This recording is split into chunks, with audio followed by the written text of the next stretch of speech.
Hi, I'm Mike from 1A Auto. We've been selling auto parts for over 30 years. We're dedicated to delivering quality auto parts, expert customer service, fast and free shipping, all backed by our 100% satisfaction guarantee. So visit us at 1aauto.com, your trusted source for quality auto parts. In this video, we're going to be working with our 1996 GMC Sierra K1500. We're going to show you how to remove and replace your vehicle's ignition lock cylinder. Now, this procedure is very similar on a wide variety of GM trucks and cars from this era. If you like this video, please click subscribe. We have a ton more information on this and many other vehicles. And if you ever need parts for your car, you can follow the link down in the description over to 1aauto.com. Here are the items you'll need for this repair. Remove the negative post from your battery using a 5/16 or an 8mm wrench.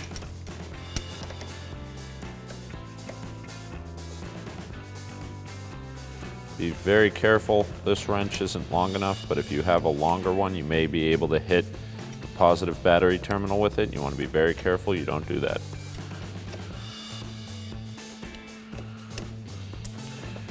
Remove the terminal and isolate it from the battery. Now, just so you can see, because it's pretty difficult to show on the back of the steering wheel, there are these notched pins, all 4 of them on the airbag, and these sit into these 4 holes. So what I did to release them is there's openings in the back you can reach through with the flat blade screwdriver and pry them up and out of the way. Pretty difficult to get back there and see that, but you just need to reach in there and pry it up out of the way with your screwdriver and it'll pop itself up. Remove the airbag.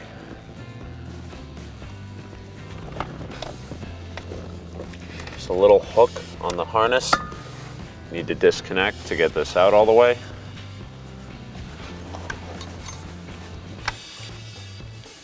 Remove the orange safety.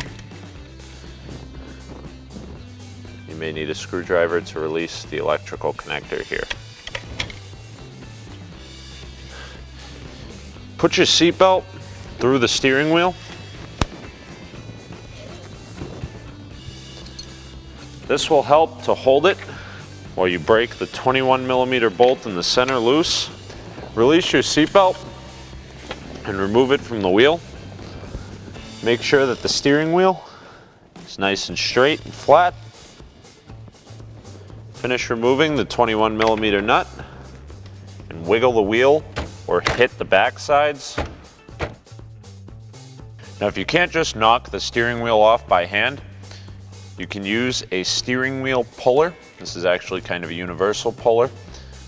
These are available from 1aauto.com, the same one we have here, and it comes with a variety of bolts. So pick the ones that fit your vehicle. Go ahead and thread them all the way in. You can just do this by hand because they'll bottom out in there.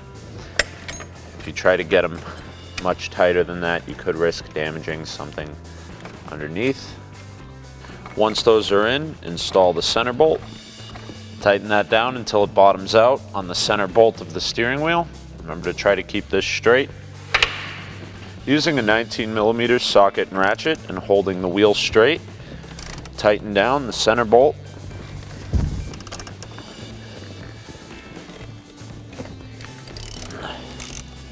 Once it comes free, the wheel should come off pretty easily. Carefully remove the steering wheel. Slide the wire for the airbag clock spring through it. Remove the snap ring on the clock spring with a pair of snap ring pliers. Simply put the tips of the pliers into the openings on the snap ring. Spread the snap ring and lift it up out of its grooves.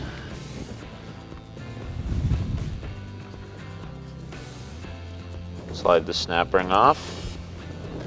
If you have a tilt steering column, make sure that it is tilted all the way up. Grab the lever firmly, pull that out. Remove the 2 T25 Torx on the bottom of your steering column cover. Pull down to separate your column, and then push in and pull out to release these hooks in the back. Now, there are 2 of these inverted T5 Torx that you need an E5 inverted Torx socket to remove.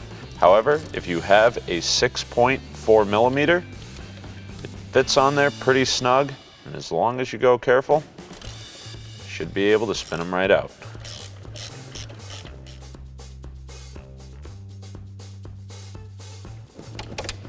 Reinstall the lever for your tilt column if equipped. Push down, remove the lever again so you don't bump it. So it's hard to show, and we'll show you when the piece is removed, but there's a small hole in the top of the ignition cylinder that you can get with a hooked pick. And I'm looking through the hole for the hazard switch to see this. What you need to do is push down on that.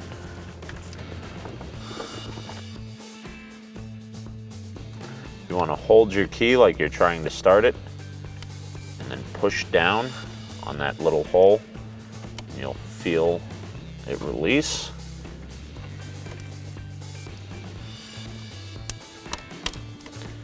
Slide it out as far as it'll go, then turn it back some and remove it fully so you can remove your steering column upper cover.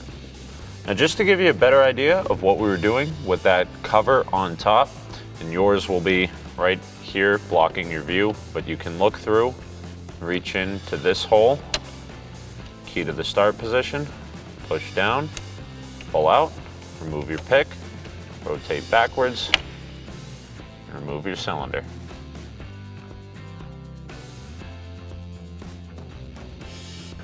Reinstall the upper half of your steering column cover. Be sure to line up this little rubber boot for your gear selector lever. Just kind of line up the channels and slide it in there. This is the detent that we had to hit on the ignition cylinder.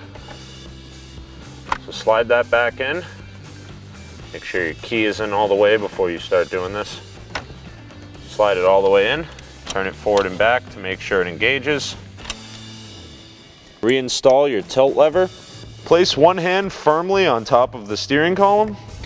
Release the lever and slowly allow it to go up. One thing you don't want to do, and I'm just going to do this for demonstration purposes, is just release the lever, because that thing really moves. If this isn't aligned, or your shifter's not in the right place, you've left a tool in there, or even worse, if your fingers were in here for some reason, that's going to do some damage. So make sure you let it go up slowly so you can reinstall your lower cover. Reinstall your two E5 inverted Torx screws into the upper steering column cover.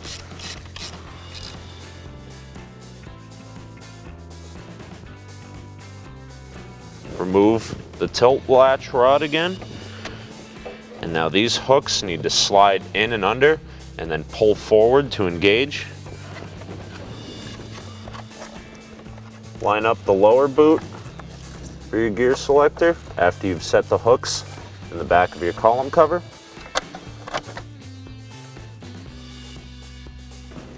Snap everything back into place.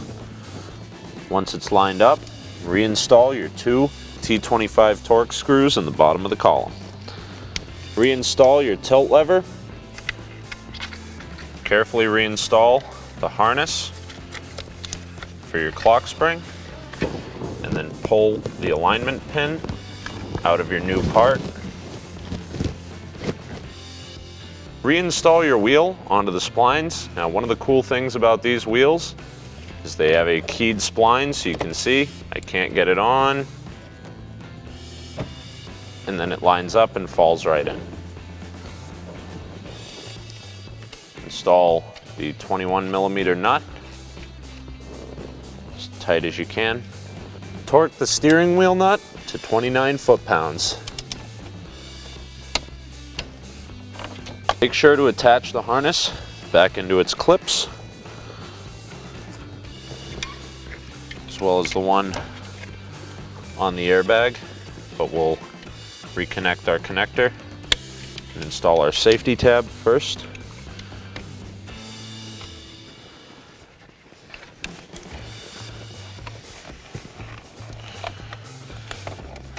Slide the bag into place